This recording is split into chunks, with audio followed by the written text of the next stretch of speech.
question, do you remember, what do you remember about the first time you met Jim Henson? I remember that I had a really bad cold, but I'd heard that he was looking for a costume designer. And the first time I heard it, I didn't believe it. Second time I heard it, I actually made the call and made an appointment to go see him.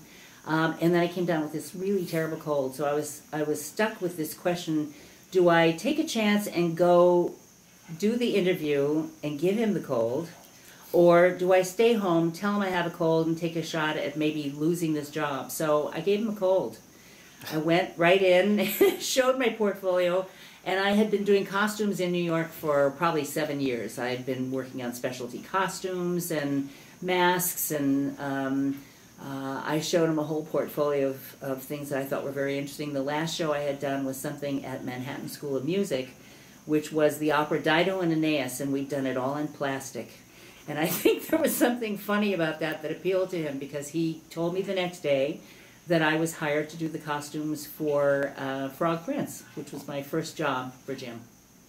All right, and so you started out doing costumes and then moved into building puppets. So what was the first Muppet that you actually built?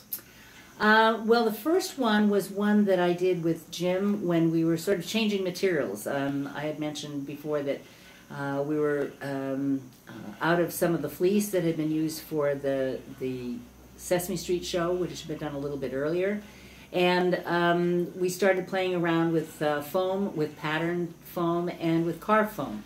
And this first piece that we worked on together was for a Ed Sullivan show, and it was called The Glutton, and it was part patterned foam and part carved foam.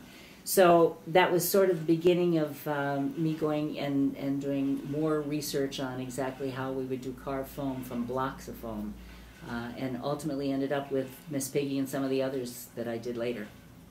Great. And finally, a very important but difficult question. Who is your favorite Muppet?